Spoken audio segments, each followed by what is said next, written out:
जय हिंद साथियों, स्वागत है सभी का। जैसा कि हम बायोलॉजी में डे बाय डे आगे पढ़ते जा रहे हैं, तो आज हम ब्लड सर्कुलेटरी सिस्टम रक्त परिसंचरण तंत्र के बारे में चर्चा करेंगे। तो इसमें क्या क्या हम देखेंगे। पहला तो सर्कुलेटरी सिस्टम कितने प्रकार का होता है, ठीक है। उसके बाद इसमें ब्लड कहाँ से कहाँ तक कैसे हमारी बॉडी में फ्लो होता है, वो सब इसमें हम देखेंगे। तो चलिए शुरू करते हैं। ब्लड सर्कुलेटरी सिस्टम रक्त परिसंचरण तंत्र, ये क्या है? सर्कुलेटरी सिस्टम यानी कि रक्त परिसंचरण दो तरह के होते हैं। इसकी खोज किसने की थी? विलियम हार्वे ने की थी 1628 ईस्वी में, ठीक है। ये दो प्रकार का होता है, एक ओपन सर्कुलेटरी सिस्टम, एक क्लोज सर्कुलेटरी सिस्टम। तो ओपन सर्कुलेटरी सिस्टम के बारे में बात करते हैं कि इसमें क्या होता है, एक्सो स्केलेटन होना जरूरी है। स्केलेटन सिस्टम में मैंने बताया था कि ह्यूमन स्केलेटन सिस्टम में कैसे एक्सो स्केलेटन क्या होता है, एंडो स्केलेटन क्या होता है। तो वो आप हमारा स्केलेटन वाला वीडियो देखो, उसमें सारा आपको समझ आ जाएगा। तो जस्ट थोड़ा सा बता देता हूँ, एक्सो स्केलेटन क्या होता है और एंडो स्केलेटन क्या होता है। एक्सो स्केलेटन क्या होता है कि जो हमारे हड्डियों का ढांचा है वो बाहर होता है और मांसपेशियाँ अंदर होती हैं। और एंडो स्केलेटन में क्या होता है कि मांस और मांसपेशियाँ जो हैं वो स्केलेटन के ऊपर होता है। तो एक्सो स्केलेटन ये कीड़े मकोड़ों में होता है। इसमें जैसे एग्जांपल देखो, तिलचट्टा है, झींगा है, कॉकरोच है, टिड्डा है, केकड़ा है, मकड़ी है, बिच्छू है आदि, ऐसे बहुत सारे हैं। तो इनमें क्या होता है, इनका जो ब्लड है ना रेड नहीं होता, क्योंकि इनमें हीमोग्लोबिन नहीं होता है। तो जिस भी जीव के अंदर एक्सोस्केलेटन होगा तो वो ओपन सर्कुलेटरी सिस्टम होगा। ओपन सर्कुलेटरी सिस्टम में जैसे मान लो ये मान लो एक ये कीड़ा है इस टाइप का, ठीक है। तो इसमें क्या होगा, बाहर हड्डी होगी, अंदर मांसपेशियाँ होंगी। तो इसमें क्या है, और इसमें क्या होता है, ब्लड जो है वो अंदर ऐसे ही भरा रहता है, जैसे बकेट में पानी भरा रहता है, ऐसे इसमें ब्लड अंदर भरा रहता है। और हमारा हमारा जैसे बॉडी सिस्टम है, उसमें क्या होता है, हमारे इसमें वेंस होती हैं, ठीक है। इसमें ऐसे ऐसे वेंस होती हैं, तो जो ब्लड फ्लो होता है वो वेंस के थ्रू होता है। तो इसका हम आगे फिगर देखते हैं क्या होता है। तो बस इसमें यही ओपन सर्कुलेटरी में देखो, ये फिगर है। इसमें क्या है, देखो इधर से ये हार्ट ये पंप जो है ना, ये हार्ट है। इसने इसने ब्लड को पंप किया आर्टरी के थ्रू, और ये इधर आया और ये बॉडी में पूरा ऐसे ऐसे भर जाएगा, ठीक है। पर हमारा क्या होता है, ये क्लोज है, ये तो पंप ने आर्टरी के थ्रू पंप किया और पंप करके ये इधर आया, और ये देखो ये वेंस के थ्रू बढ़ गया, ठीक है, ऐसे बढ़ गया। और फिर ये वापस हार्ट के पास आ जाता है, ऐसे करके ये होता है, ठीक है। तो ये क्लोज होता है, ये लूप क्लोज होता है। इसमें डायरेक्ट इधर से ब्लड पंप होता है आर्टरी के थ्रू, धमनियों के थ्रू, और इधर आता है, ये बॉडी में ऐसे भर जाता है, और फिर इधर ये जाते सीधे पंप सक्शन ले लेता है और फिर पंप कर देता है, बस ऐसा होता है। तो अगर आप किसी कीड़े मकोड़े को अगर आप उठाओगे तो उसको आप ऊपर नीचे ऐसे ऐसे जब हिलाओगे तो उसका ब्लड भी बकेट में, जैसे किसी पॉलीथीन में पानी भरा रहता है, और पॉलीथीन में आँख कान लगा दो, तो बस वैसे ही पॉलीथीन को लो तो उसमें आधा पॉलीथीन पानी भर दो, तो वो ब्लड की तरह एक तरफ झुकाओगे तो इधर भर जाएगा, इधर झुकाओगे ऐसे भर जाएगा। तो ये होता है तुम्हारा ओपन सर्कुलेटरी सिस्टम। और क्लोज सर्कुलेटरी सिस्टम में क्या होता है, बंद परिसंचरण तंत्र। इसमें क्या है, इसमें एंडोस्केलेटन होना जरूरी होता है। तो जैसे हमारा मानव है, पक्षी हैं, जीव जंतु हैं, इनमें जो है क्लोज सर्कुलेटरी सिस्टम होता है। तो इसमें ब्लड सर्कुलेशन वेंस के थ्रू होता है, और इसमें प्रेशर भी रहता है, उसमें कोई प्रेशर नहीं रहता है। उसमें नॉर्मल जैसे भर गया पंप का सक्शन के पास जैसे ही पहुंचेगा सक्शन ले लेगा, और दूसरी तरफ ब्लड को फ्लो करता रहेगा। तो इसमें हमारा एनिमल्स, अब इसमें प्रेशर रहता है। प्रेशर क्या बोलते हैं, बीपी मतलब ब्लड प्रेशर। ब्लड प्रेशर इसका क्या होता है, 120/80, ठीक है। ये देखो इधर लिखा भी हुआ है 120/80। तो 120 क्या होता है, ये सिस्टोलिक होता है, और 80 क्या होता है, डायस्टोलिक होता है। Systolic by diastolic. सिस्टोलिक मतलब हार्ट जो है हमारे पूरे बॉडी में, हार्ट जो है हमारी बॉडी में पूरा ब्लड को पंप करता है, तो उसको सिस्टोलिक बोलते हैं, जिसका प्रेशर ज़्यादा रहता है। और जब ब्लड वापस हार्ट के पास आता है तो वो उसका प्रेशर कम होता है, क्योंकि जो चीज़ जैसे आपने कोई भी बॉल ऊपर फेंकी, तो जब आप फेंकोगे तो उस टाइम पे प्रेशर ज़्यादा लगेगा। ध्यान देना, जब आप किसी बॉल को ऊपर आसमान में फेंकोगे तो प्रेशर उस टाइम पे, अगर प्रेशर आप चेक करोगे तो उस टाइम पे प्रेशर ज़्यादा लगेगा। और जब वो वहाँ से नीचे आएगी तो प्रेशर वहाँ से जब नीचे आएगी, जितनी मैक्सिमम आपने प्रेशर लगाया था वहाँ तक जाएगी, फिर वहाँ से जैसे नीचे आएगी वहाँ पे प्रेशर कम होगा। ऐसे ये है कि हार्ट ने ब्लड को पंप किया, जब ब्लड को पंप करेगा बॉडी में, जब ब्लड फ्लो होने के लिए जाएगा हार्ट से, तो उस टाइम पे प्रेशर ज़्यादा होगा, तो वही होगा सिस्टोलिक, उसी वो होगा 120। और 80 जो वापस आएगा, क्योंकि जो इधर से फेंका तो फिर कम होते होते फिर 80 के थ्रू आता है। तो ये हमारा जो बीपी है इतना ही होना चाहिए, 120/80 होना चाहिए, ठीक है। और फिश में क्या होता है, मिक्स ब्लड सर्कुलेशन होता है, एंडो भी होता है, एक्सो भी होता है, ठीक है। मतलब क्लोज सर्कुलेटरी सिस्टम होता है और ओपन सर्कुलेटरी सिस्टम भी होता है, ठीक है। तो आई होप कि क्लोज सर्कुलेटरी सिस्टम समझ में आ गया होगा ओपन और क्लोज में। तो ये जस्ट टाइप हो गए इसके। अब हम देखेंगे मानव में कैसे सर्कुलेटरी सिस्टम ब्लड कैसे कहाँ किस किस रास्ते के थ्रू ट्रैवल करता है। चलिए, अब ये कार्डियोवैस्कुलर सिस्टम, ठीक है। कार्डियोवैस्कुलर सिस्टम में क्या होता है, हार्ट होता है, आर्टरीज होती हैं, वेंस होती हैं और ब्लड होता है। तो आज हम आर्टरीज और वेंस के बारे में चर्चा करेंगे, इसके बाद हार्ट और उसके बाद ब्लड के बारे में चर्चा करेंगे। देखो आर्टरीज और वेंस इसलिए क्योंकि ये छोटी छोटी रास्ते होते हैं, इनको नलिकाएं बोल सकते हैं, छोटी छोटी नलिकाएं होती हैं। तो कुछ बड़ी नलिकाएं होती हैं, कुछ उससे छोटी होती हैं, कुछ सबसे छोटी होती हैं। तो इन्हीं नलिकाओं को ही बस दो नाम दे दिए गए हैं। ये एक को बोल दिया गया आर्टरीज, आर्टरीज को हिंदी में बोलते हैं धमनी, और वेंस, वेंस को बोलते हैं शिरा। तो धमनी और शिरा हैं वो नलिकाएं, कोई चौड़ी नलिका है, कोई बहुत चौड़ी है और कोई पतली है। तो ऐसे तीन तीन तरह की धमनियां हैं और तीन तरह की शिराएं हैं। तो इनके बारे में आज हम चर्चा करेंगे। चलो शुरू करते हैं। पहले जस्ट एक ओवरव्यू देख लो, हार्ट क्या करता है। हार्ट जो है हमारा ह्यूमन जो बॉडी है उसमें सबसे महत्वपूर्ण अंग होता है, जो परिसंचरण तंत्र के बीच में स्थित होता है। और परिसंचरण प्रणाली यानी सर्कुलेटरी सिस्टम ब्लड फ्लो में सहायक होता है। ब्लड ऑक्सीजन और न्यूट्रिशन को पूरे शरीर में प्रवाह करने काम आता है। और ये कार्बन डाइऑक्साइड और अपशिष्ट पदार्थों को बाहर निकालने में भी मददगार होता है, ठीक है। तो ये कैसे करता है, ये मैंने आपको पिछले वीडियो में भी बताया है। जो पिछला वीडियो देखना आप, रेस्पिरेटरी सिस्टम, उसमें मैंने बताया है कि कैसे जो ब्लड है वो एलवीएलई के पास जाके शुद्ध ऑक्सीजन लेता है और फिर ब्लड को पूरी बॉडी में फ्लो करता है हार्ट के पास लाके। तो आगे हम देखेंगे पूरा। तो हार्ट का यही काम है। तो हार्ट के बारे में पूरा डिटेल में चर्चा नेक्स्ट वीडियो में कर देंगे। चलो, आर्टरीज क्या होती हैं। आर्टरीज को हिंदी में बोलते हैं धमनी। तो इसको बस रट लो, धमनी और शिरा, ये दो बहुत ही इंपॉर्टेंट हैं जो ब्लड सर्कुलेटरी सिस्टम पढ़ने के लिए। तो धमनी क्या है, धमनी हार्ट से, देखो ये मान लो हार्ट है, ठीक है। हार्ट से बॉडी में, हार्ट से बॉडी में ब्लड सर्कुलेट होगा तो वो किसके थ्रू होगा, धमनी के थ्रू होगा। और बॉडी से, ये टू बॉडी हो गया, और ये फ्रॉम फ्रॉम बॉडी, ये अगर आएगा तो ये जाएगा, तो ये शिरा हो जाएगा, ठीक है। तो हार्ट से बॉडी की तरफ अगर ब्लड सर्कुलेट होगा तो वो धमनी के थ्रू होगा, ठीक है। और इसका ब्लड प्रेशर मैंने ऑलरेडी आपको बता दिया है, 120/80 होता है। और जो आर्टरी होती है धमनी, ये 120 यानी हाई प्रेशर की रफ्तार से हार्ट से, हार्ट नहीं हार्ट से पूरी बॉडी में ब्लड फ्लो करते हैं। इसमें ऑक्सीजन की मात्रा होती है, ये पूरे इसमें पूरा जो है शुद्ध ब्लड होता है। और ये जो धमनियां हैं वो शरीर के ज़्यादा अंदर तक होती हैं, ये ऊपर से आपको दिखेंगी नहीं, क्योंकि देखो ऊपर दिखेंगी तो ब्लड प्रेशर ज़्यादा रहेगा, थोड़ा सा भी अगर आपके कहीं कट गया तो सारा बॉडी का ब्लड बाहर निकल जाएगा। इसीलिए जब भी जो हमारी बॉडी की जो धमनियां हैं वो शरीर में जो मांसपेशियों के अंदर धसी रहती हैं, ताकि बहुत ही ज़्यादा जब गहरा घाव लगेगा तो ही धमनी आपकी कटेगी। तो ऊपर क्या होती हैं, शिराएँ होती हैं। तो वो भी देखते हैं। तो ये फिगर को हम बाद में बताएंगे, पहले धमनी के बारे में बता दिया। अब धमनी के 3 प्रकार होते हैं, ठीक है।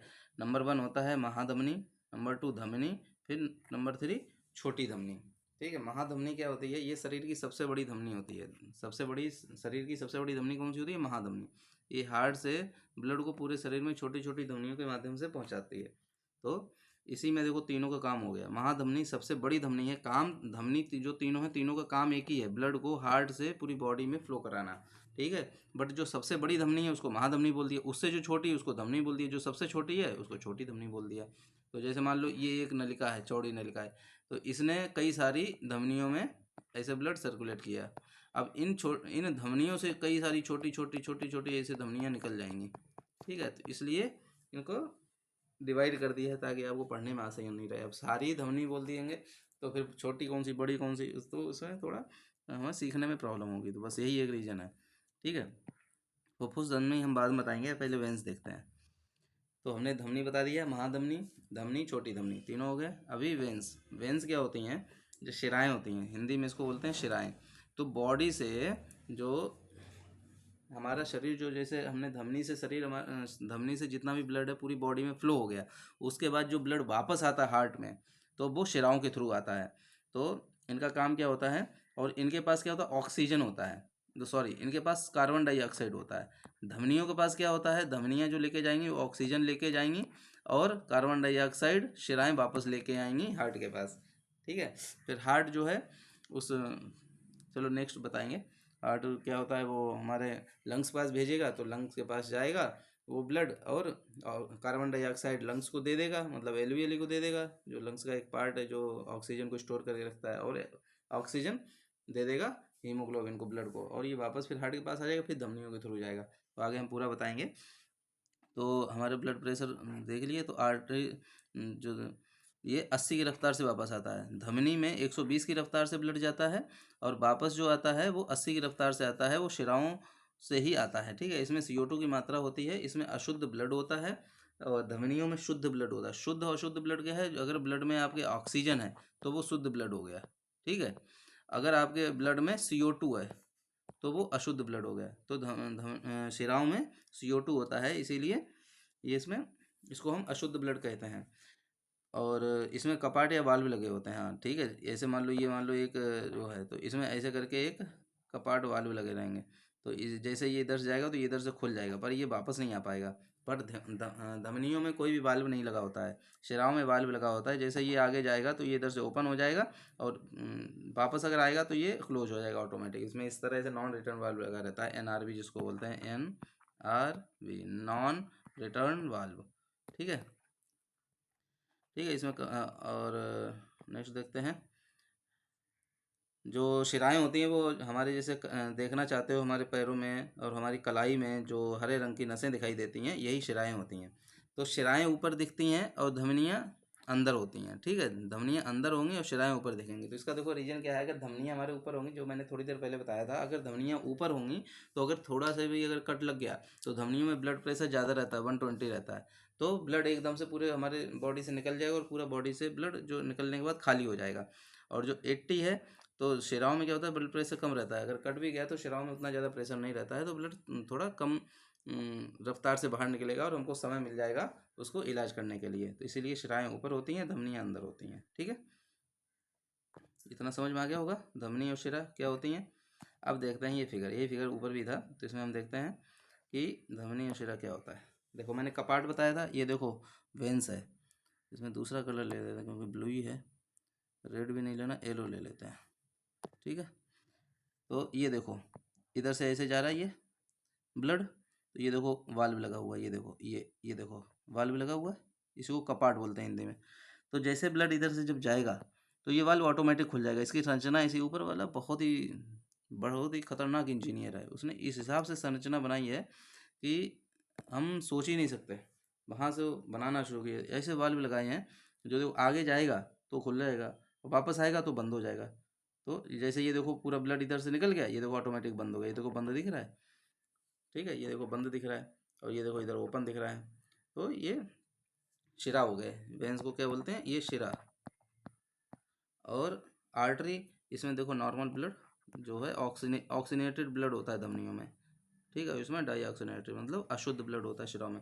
इसमें CO2 होता है, इसीलिए इसका कलर ब्लू होता है, और ये तो नॉर्मल रेड है ही, ऑक्सीजन अगर है तो ब्लड रेड ही रहेगा। तो इनमें फिगर तो कैसे भी बना देते हैं, तो इसमें इतना ध्यान नहीं देना। नेक्स्ट फिगर आप देखो तो उसमें तो फुफ्फुस धमनी और फुफ्फुस शिरा बताना है। ठीक है। अभी धमनी और शिराओं में क्लियर हो गया होगा। अभी एक बीच में आया था फुफ्फुस धमनी, फुफ्फुस धमनी ये देखो रहा। अब देखो फुफ्फुस धमनी क्या होता है, ये एक अपवाद है। ठीक है। धमनियों का, धमनियों में क्या होता है, धमनियों में ऑक्सीजन होता है और शुद्ध ब्लड होता है। और ये फुफ्फुस धमनी क्या है, ये एक अपवाद है, इसमें ऑक्सीजन ना होकर CO2 रहता है।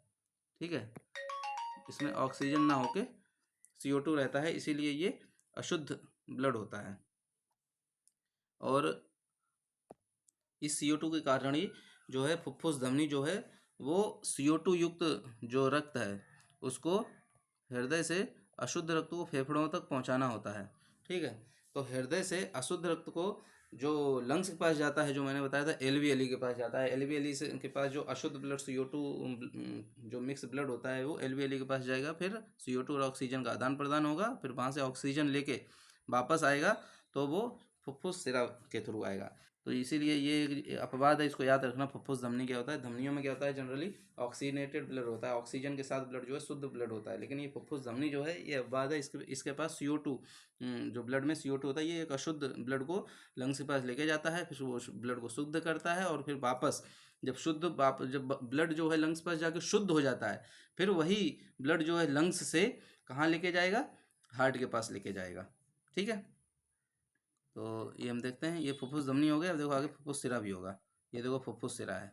ठीक है, फुफ्फुस सिरा सेम यही है। इसको बोलते हैं पल्मोनरी वेंस, उसको बोलते हैं पल्मोनरी आर्टरी। तो पल्मोनरी वेंस फुफ्फुस सिरा ये भी सिराओं का अपवाद है, क्योंकि सिराओं के पास जो है CO2 युक्त अशुद्ध ब्लड होता है, इसमें ऑक्सीजन युक्त शुद्ध ब्लड प्रवाहित होता है। ये फेफड़ों से शुद्ध रक्त को हृदय तक लाने का काम करता है, यही मैंने बताया था। तो फुफ्फुस सिरा, देखो मैंने धमनी भी बता दिया आपको, सिरा भी बता दिया, और फुफ्फुस सिरा फुफ्फुस धमनी भी बता दिया। अब एक चीज़ बची है ओनली, कैपिलरीज। इनको केशिका बोलते हैं। कोशिका मत समझ लेना, वो कोशिका सेल होता है, ठीक है, वो अलग है। और ये केशिका है, तो ये कैपिलरीज है, ध्यान देना इस चीज़ को। ठीक है, ये बहुत ही महीन रुधिर वाहिनियाँ होती हैं, जो क्या करती हैं, धमनियों और सिराओं को जोड़ती हैं। तो अगर ये धमनी है, इधर सिराएं हैं, तो ये बीच में जो ये होगी, ये कैपिलरीज होगी। ठीक है, और रक्त और ऊतकों को विभिन्न पदार्थों जैसे भोजन और ऑक्सीजन, कार्बन डाइऑक्साइड आदि को मिश्रण द्वारा आदान प्रदान कर इन्हीं रुधिर केशिकाओं द्वारा होता है। तो जो भी रुधिर और जो है दोनों को जोड़ने का काम है, वो केशिका कैपिलरी करती हैं। देखो कैपिलरी का एक फिगर है यहाँ पे, देखो यहाँ से, ये देखो वेंस आ गई। ठीक है, ये वेंस इधर से ऐसे आई, और इधर से ये शिराएँ आई, सॉरी ये इधर से आई धमनियाँ। तो इन दोनों को आपस में जो जुड़ान है, तो इन्हीं को ये बोलते हैं कैपिलरीज। ये कैपिलरीज हैं। ठीक है, कैपिलरीज काम समझ गए। अभी जब देखो हार्ट जो है ब्लड पंप करेगा बॉडी में आर्टरीज के थ्रू, ठीक है, और फिर ये कैपिलरीज के पास आएंगे, और इधर जो है कैपिलरीज के हमारी बॉडी में मैक्सिमम कैपिलरी जहाँ पे ब्लड की आवश्यकता होती है, कैपिलरी के पास आगे, फिर कैपिलरी से ही वेंस में ब्लड जाएगा शुद्ध होने के लिए, फिर सीधे हार्ट के पास जाएगा, हार्ट फिर फेफड़ों में लंग्स के पास भेजेगा, फिर ब्लड शुद्ध होगा, फिर लंग्स से फिर वापस हार्ट में आएगा, फिर हार्ट पंप करेगा। यही प्रोसेस कंटिन्यू चलता रहता है। तो ये देखो एक और फिगर है, इसको भी आप देख लो। ठीक है, ये कैपिलरीज है, ये तुम्हारा आर्टरी, और ये तुम्हारी वेंस, और ये इधर से एक्सचेंज हो जाता है। ठीक है, अभी नेक्स्ट ये देखो, ये मैंने एक लिख के लगाया है। तो इसमें आप ब्लड सर्कुलेशन सिस्टम है, तो इसमें आप देखो कैसे ब्लड फॉलो होता है। देखो इससे आपको बहुत अच्छे से समझ आएगा। जो फिगर है वो तो अलग अलग होते हैं, पर इसमें आपको अच्छे से समझ आ जाएगा। देखो हार्ट है, हार्ट से कहाँ गया, महाधमनी के पास, महाधमनी के बाद कहाँ गया, धमनी के पास, धमनी के बाद कहाँ गया, छोटी धमनियों के पास, छोटी धमनियों के बाद कहाँ गया, केशिका के पास, केशिका ने किसको दे दिया, छोटी सिरा के पास, छोटी सिरा ने किसको दे दिया, शिरा के पास दे दिया, शिरा ने किसको दे दिया, महाशिरा को दे दिया, शिरा और महाशिरा ने किसको दे दिया, हार्ट को दे दिया। यही प्रोसेस कंटिन्यू चलता रहता है। इसको आप बस 4-5 बार बोल बोल के देखो, जब भी पढ़ना है बोल के पढ़ना है, बैठ के नहीं पढ़ना है। तो जैसे आप जिस हार्ट ब्लड पंप करेगा किसके पास जाएगा, महाधमनी, महाधमनी के पास धमनी, धमनी के पास छोटी धमनी, छोटी धमनी के बाद केशिका, केशिका के पास छोटी सिरा, फिर शिरा, फिर महाशिरा, फिर दिल, फिर हार्ट, हार्ट के बाद महाधमनी, धमनी, छोटी धमनी, केशिका, छोटी सिरा, शिरा, महाशिरा, हार्ट, महाधमनी, धमनी, छोटी धमनी, केशिका, छोटी शिरा, शिरा, महाशिरा, हार्ट। ऐसे करके आप 10 बार अगर इसको आप बोल दोगे, तो अब ऑटोमेटिकली आपको याद हो जाएगा हार्ट का फ्लो, जो ब्लड का फ्लो हार्ट से और पूरी बॉडी में किस हिसाब से होता है। ठीक है, नेक्स्ट देखते हैं, सिराओं के पूरा बता दिया है। अभी ब्लड क्या करता है, ब्लड जो है लगातार जो न्यूट्रिशियंस होते हैं, जो न्यूट्रिशियंस होते हैं, तो ऑक्सीजन और वेस्ट रिमूवल सबको काम करता है, वो ब्लड का काम होता है। देखो ब्लड ही जो तुम्हारा, जो मैंने पाचन तंत्र बताया था, उसमें जो भी छोटी या पूरे खानों को पचा के जो रस निकलता है, वो लीवर के थ्रू ब्लड में मिला दिया जाता है। फिर ब्लड मिलने के बाद फिर ऑक्सीजन भी ब्लड ही लेता है लंग से, और हार्ट को देता है, हार्ट फिर पूरी बॉडी में पंप करता है। तो सारा काम ब्लड ही करता है। तो इसके बारे में आगे हम खूब मतलब पूरे एक्सप्लेनेशन के साथ पूरा चर्चा करेंगे। इन चारों के काम सबके अलग अलग होते हैं। तो ये कुछ MCQs हैं, क्वेश्चन आंसर्स है, इनको हम थोड़ी देर में चर्चा करेंगे। एक बार और ओवरव्यू ऊपर से देख लेते हैं कि कैसे इसका काम होता है। तो ओपन सर्कुलेटरी सिस्टम है, दो टाइप के सर्कुलेटरी सिस्टम होते हैं, एक ओपन सर्कुलेटरी सिस्टम होता है, एक क्लोज सर्कुलेटरी सिस्टम होता है। ओपन सर्कुलेटरी सिस्टम किसमें होता है, जिसमें एक्सोस्केलेटन होता है, और क्लोज सर्कुलेटरी सिस्टम किसमें होता है, जिसमें एंडोस्केलेटन होता है। ठीक है, उसके बाद ये चार जो कार्डियोवैस्कुलर सिस्टम होता है, कार्डियोवैस्कुलर सिस्टम, ये जो है चार पार्ट में डिवाइड होता है। एक हार्ट होता है, आर्टरीज होती है, वेंस होती हैं और ब्लड होता है। और हार्ट और ब्लड का हम आगे चर्चा करेंगे, अभी आर्टरीज और वेंस समझ लेंगे तभी हमारे हार्ट और ब्लड समझ में आएगा। तो आर्टरीज में हमने हार्ट जनरल देख लिया कि ये हार्ट जो है ब्लड को पंप करता है, ब्लड को पंप करने का काम होता है, और वापस भी इसी के पास आता है, पंप होने के बाद पूरी बॉडी में फ्लो होने के बाद इसी के पास आता है। ठीक है, उसके बाद आर्टरीज क्या होती हैं, ये धमनियाँ होती हैं, ये जो है हार्ट से ब्लड पूरी बॉडी में पंप करती हैं। ये तीन तरह की होती हैं, महाधमनी, धमनी, छोटी धमनी। ठीक है, एक फुफ्फुस धमनी होती है, ये धमनियों का अपवाद है। इस धमनियों के पास क्या होता है, जनरली ऑक्सीजन वाला ब्लड होता है, शुद्ध ब्लड होता है, पर ये फुफ्फुस धमनी है, ये जो है CO2 युक्त रक्त को हृदय से अशुद्ध रक्त को फेफड़ों के पास पहुंचाना इसका काम होता है, इसीलिए ये धमनियों का अपवाद माना जाता है। उसके बाद शिराएँ होती हैं, शिराएँ भी क्या करती हैं, जो पूरी बॉडी में ब्लड जब फ्लो हो जाता है उसके बाद पूरे ब्लड को हार्ट के पास पहुंचाती है। ये वेंस का काम होता है, ये भी तीन प्रकार की होती हैं। ये इनके पास जो अशुद्ध ब्लड होता है, अशुद्ध ब्लड इसलिए बोला जाता है क्योंकि इसमें CO2 युक्त ब्लड होता है। और ये फुफ्फुस शिरा, ये भी तीन तरह की होती हैं, जिसमें महाशिरा, शिरा और छोटी शिरा होती है। उसके बाद फुफ्फुस शिरा होता है, फुफ्फुस शिरा ये भी शिराओं का अपवाद होता है, क्योंकि इसमें CO2 का जो युक्त है वो अशुद्ध ब्लड होता है, और ये ऑक्सीजन युक्त ब्लड को फेफड़ों के पास पहुंचाता है, फेफड़ों से शुद्ध रक्त को हृदय तक लाने का काम करता है। उसके बाद कैपिलरीज होती हैं, ये वेंस और जो तुम्हारी शिराएँ हैं और धमनियाँ हैं, इनको आपस में जोड़ने का काम करती हैं कैपिलरीज। ठीक है, और यहीं से ब्लड जो है धमनियों से शिराओं में आता है, फिर शिराओं से कहाँ जाता है, ये एक फिगर है, इससे आप देख सकते हैं हार्ट से कहाँ जाता है, महाधमनी, फिर धमनी, फिर छोटी धमनी, फिर केशिका, फिर छोटी शिरा, फिर महाशिरा, फिर उसके बाद हार्ट। ये प्रोसेस कंटिन्यू चलता रहता है। ब्लड बता दिया, अब इसमें कुछ क्वेश्चंस हैं, इसमें हम देख लेते हैं। इसमें क्या है, निम्न चयन कीजिए जिसमें जिसमें एक खुला परिसंचरण तंत्र होता है। अब खुला परिसंचरण तंत्र किसमें होता है, मैंने बताया हुआ है, खरगोश में नहीं होता है, शेर में नहीं होता, व्हेल में नहीं होता, कॉकरोच में होता है। ठीक है, उसके बाद एक बंद परिसंचरण तंत्र में रक्त जो है किसके भीतर पूरी तरह से सीमित होता है, किसके भीतर होता है, कंकाल, साइनस, रक्त वाहिकाएं, हृदय। तो एक बंद परिसंचरण किसमें होता है, रक्त वाहिकाओं में होता है, नलिकाओं में होता है ना। उसके बाद नेक्स्ट देखते हैं, निम्नलिखित में से कौन परिसंचरण तंत्र का हिस्सा नहीं है। परिसंचरण तंत्र का हिस्सा केशिकाएं, ये तो कैपिलरीज होती हैं, शिराएं भी होती हैं, धमनियाँ होती हैं, विल्ली नहीं है, तो ये विल्ली आंसर हो जाएगा। उसके बाद नेक्स्ट देखते हैं, किस रक्त वाहिनियों का व्यास सबसे छोटा होता है। व्यास सबसे छोटा होना किसका होता है, जो केशिका हो, नहीं, किस रक्त वाहिनियों का व्यास सबसे छोटा है, केशिका का होता है, धमनी का होता है, सिरे का होता है, लसिका का होता है। तो ये केशिका का होता है। ठीक है, क्योंकि सबसे छोटा इन्हीं का व्यास होता है, धमनी और शिरा इनके बड़े होते हैं। उसके बाद नेक्स्ट, हृदय से रक्त को शरीर के विभिन्न भागों में ले जाने वाली रक्त वाहिकाओं का क्या कहा जाता है, धमनियाँ। हृदय से रक्त शरीर के विभिन्न भागों में ले जाना किसको, धमनी का ही काम होता है। तो पहले ही आंसर सही हो गया, आगे हम नहीं देखेंगे तो समय को बचाना है। शरीर के सबसे बड़ी धमनी कौन सी होती है, महाधमनी होती है, ये ऑलरेडी बताया हुआ है। तो इसमें इस टाइप के क्वेश्चन बन सकते हैं, ये सारे क्वेश्चंस आए हुए हैं पीछे की जो परीक्षाएं हैं। तो अभी हमने इसका नेक्स्ट जो वीडियो आएगा उसमें हम हार्ट के बारे में चर्चा करेंगे। अभी हमने इसमें जितना भी वेंस हैं, आर्टरीज हैं, इनके बारे में चर्चा कर ली है। चलिए, अपना कीमती समय देने के लिए धन्यवाद, और बड़ों का सम्मान करें, छोटों को प्यार दें। शुक्रिया।